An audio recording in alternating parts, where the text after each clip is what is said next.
This is Judge Joe Brown, and we're listening to We All Be News. News-free Dixie for the 21st century.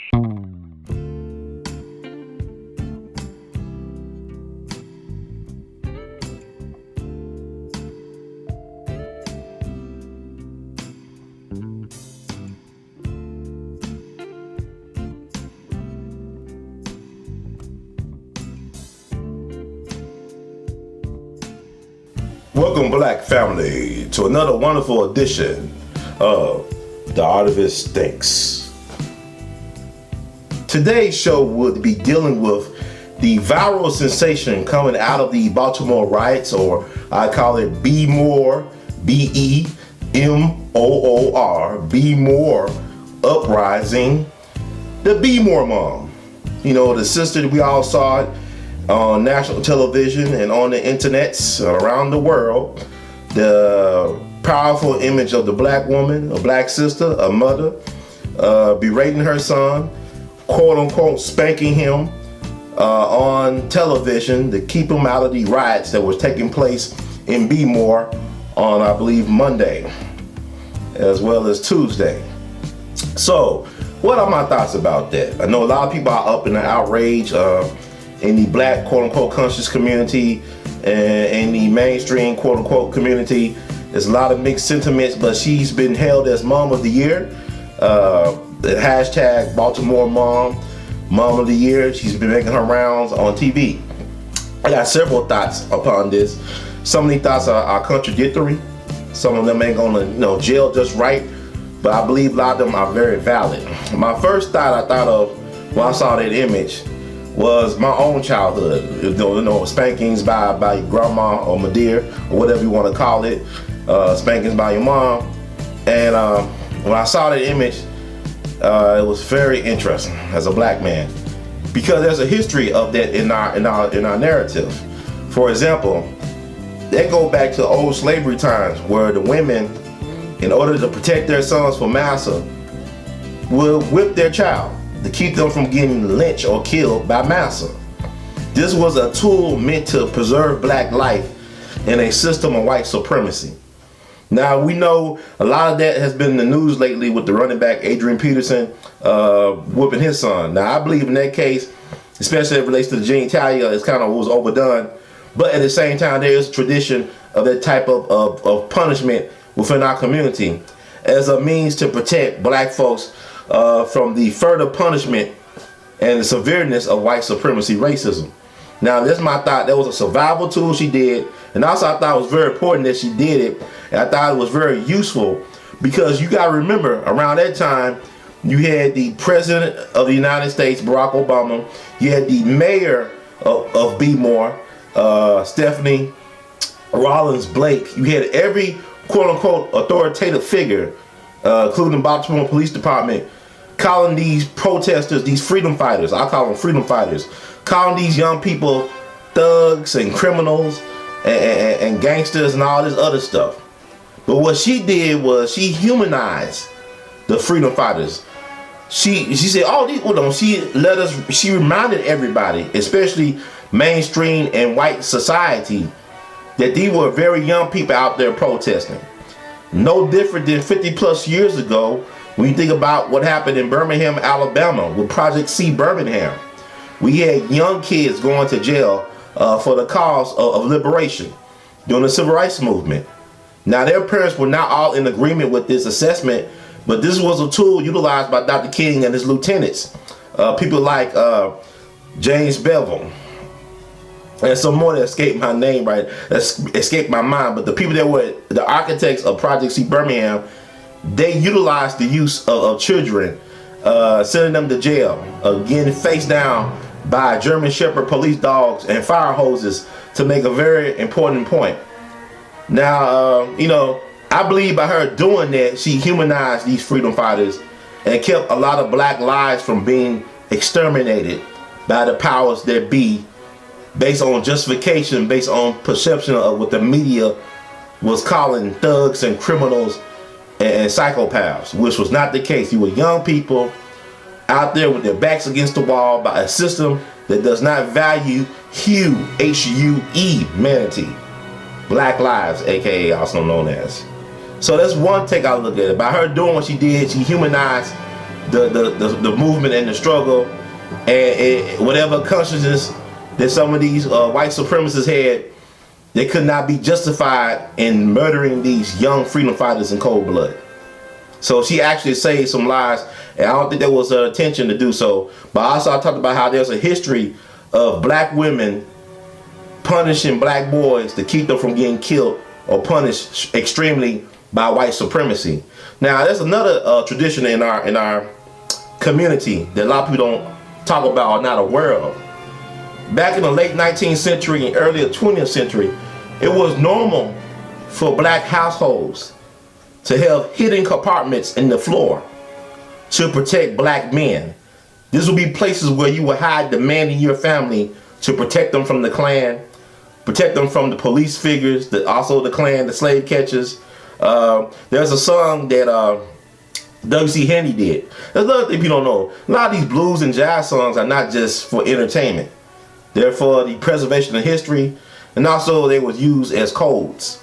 So Joe Turner's Come and Gone, Joe Turner Blues, Joe Turner Has Come and Gone, that's actually based on a real life Dog the Bounty Hunter type of cat that came out of Nashville and would kidnap black men in the middle of the night and put them on a chain gang working for the state penitentiary. So that's actually based in reality. Just like St. Louis Blues is based on sundown towns. If you listen to the lyrics, I hate to see where that sun goes down. It's talking about sundown towns. So all these blues and jazz songs y'all don't know nothing about, they're really based on actual facts and histories and our codes. So with that said, yeah, it was normal to have black men in these compartments in these households in the floor to keep them from getting killed and lynched. And you know, there's another thing that would do. Like there's a place called Wilmington, North Carolina. You know, you might have heard of Wilmington, North Carolina. It is the childhood home of one Michael Jeffrey Jordan, arguably the greatest basketball player of all time. But down there, they got a place called Cape Fear. And there was the harbor. You know, it was known that the slave owners and the slave traders, they would take the most rebellious black man, cut his head off, and put it on poles. So when people are entering the harbor on boats, they will see the images of all these impaled heads of black men.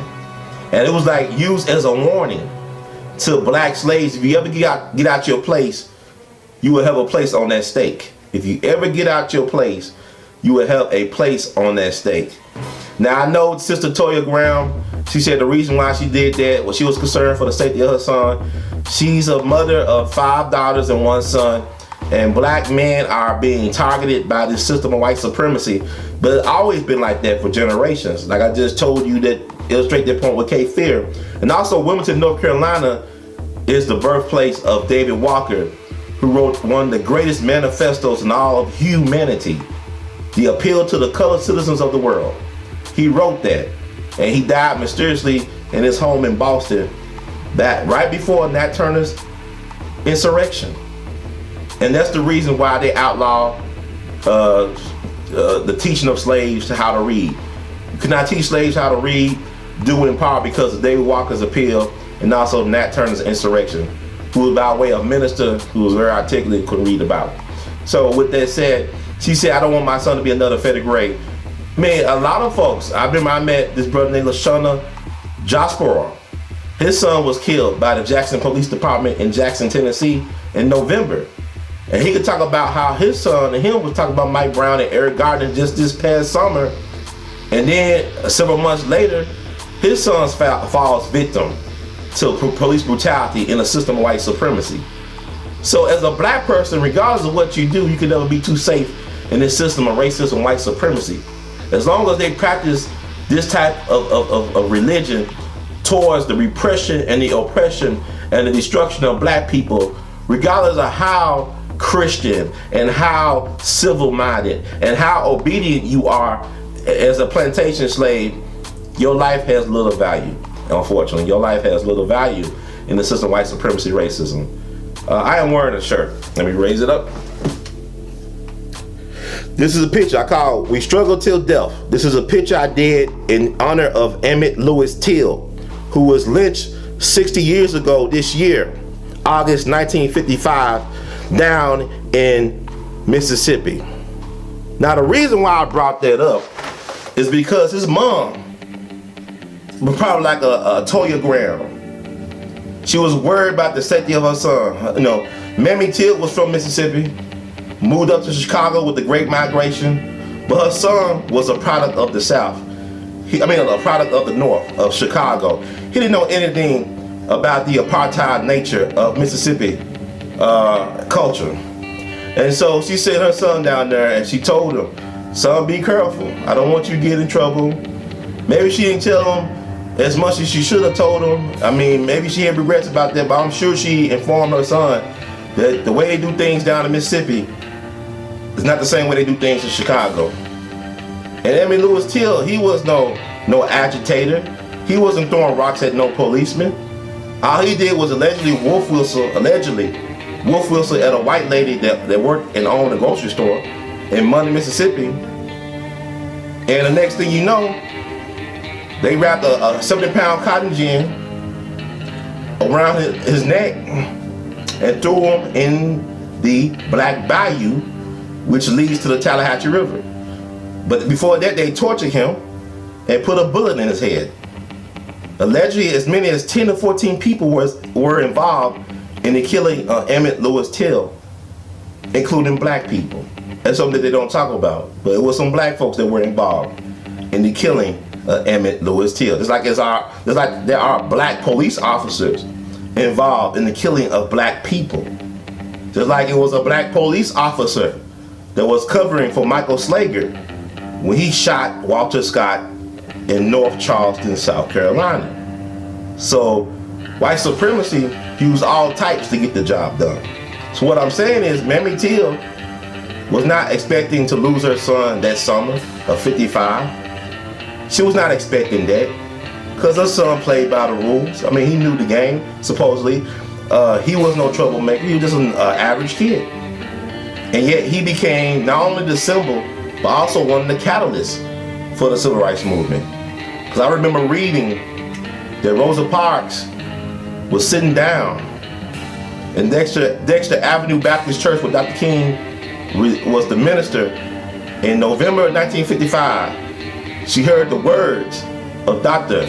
T.R.M. Howard, an unsung civil rights legend who was the wealthiest black man in Mississippi. He lived in Mount Bayou at the time, but also he's the reason why we know about Emmett Till, because of the work he done in hiring private investigators and making sure he made contacts and connects with the media to get those images and stuff out there and to the public. But people don't know that image of Emmett Till, of his face all battered and stuff, that made it to Jet Magazine, was not taken in Chicago. It was taken in Mississippi by Ernest Withers, a famous civil rights photographer who is now known as the FBI informant Ernest Withers. He took that picture had to be smuggled out of the state of Mississippi and got up to Illinois because they actually was putting Emmett Till's body into the ground and going to bury him in Mississippi until the state of Illinois demanded that his body be taken out of that plot and shipped back up to Chicago. Mamie Till was not looking to become a mother of the civil rights movement. Mamie Till was not raising a martyr for the civil rights black liberation movement. You don't know how you feel until it happens to you. To paraphrase the Ethiopian Emperor Haile Selassie, when he made an address before the League of Nations, which was the forerunner to the United Nations, when Italy invaded Ethiopia. To paraphrase that, brother, he said, "Today us, but tomorrow you." This is just several years before World War II started, before Germany invaded Poland and all this stuff. He said, "Today us, tomorrow you." I'm saying, today us, tomorrow us. How long, black folks? How long? Think about this now, people. So the sister Toya Graham, I'm not going to criticize the sister. She did that out of love. A lot of times we do things out of love, we don't have necessarily always the understanding or the implications. But I truly believe that what she did, and it went viral, it saved untold number of black lives. Because it humanized, for just a moment, black people in the eyes of white supremacy. It humanized, for just a moment, black people in the eyes of white supremacy. And also I'd like to say this as it relates to Toya Graham, the Be More mom situation with her son. That's another way for them to emasculate and effeminize young black men. Because now's the time. We are approaching the 20th anniversary of the 1995 Million Man March. Now is the time for black men to have their manhood fully respected. Almost 50 years ago, we had black men in Memphis marching around with signs to remind not only white supremacy, but also themselves that they were men. I am a man. You know, sisters have done their best in this system to protect us. But we must rise now to the occasion. It is our time. And I know I've been going to these marches from Ferguson to Jackson to everywhere else on all points on the map. And I am proud to see brothers rising up and taking their place. Because people forget, 50 years ago, the black man and the black woman had a beautiful understanding. Now, 50 years later, it's kind of hard for us to recall what that understanding was about. And the reason why I say this, the Montgomery bus boycott, I want to put it out there. The Montgomery bus boycott was not just about riding on the bus and being able to sit anywhere you want. The Montgomery bus boycott was about promoting black manhood and protecting black womanhood. Because truth be told, it was almost a regular thing, a normal thing for black women in that area to be raped by white bus drivers and police officers. Let me say this again. It was almost a normal thing. And I guess it would be normal for them, but it wouldn't be out the ordinary to hear about a sister being raped by the gatekeepers of white supremacy. Whether it be a white bus driver, whether it be a white police officer. There was a case that Rosa Parks was investigating in Alabama as the secretary for the NAACP there. She was investigating a case of a sister who was gang raped by a white man coming home from church. You can look it up. I can't recall the sister's name right now, but the state of Alabama, I believe, issued her an apology. She's still around. And I believe she was a guest at the White House. This is around the time when Obama got elected, that the news came out about her being gang raped by these white men who were never brought to justice, who never faced quote unquote justice. It's just us. So like I'm trying to tell y'all, the civil rights movement was really about the black family getting back together on one accord. See, the system has always tried to take the black man out the equation, whether it be by lynchings or prisons. Like if you was gonna get welfare, like we already know this story, but we got people remind ourselves so we can understand why we got the things we got in our community. Because I don't forget, but I know, I'm aware now that a lot of us don't understand what racism and white supremacy really is. A lot of us confuse racism with hate. Racism got more to do with power than it does with hate. See, black folks' response to racism is an emotional thing. Just like we go to church.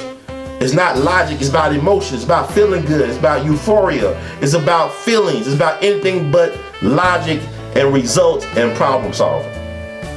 We gotta get to that point where I can appreciate the emotional, the spiritual, all that, but we gotta turn that that corner into the logic. No matter how you cook it, you can't make rice into scrambled eggs.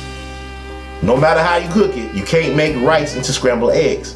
So why would we keep on trying to do the same things over and over again and think we're gonna get a different result? It's not gonna work like that. So what I'm saying, brothers, it's time for us to reclaim our manhood. It's time for us, if need be, to die for our manhood. What Ossie Davis said about Malcolm X, he was our black manhood. He stood as a man, and he died like a man.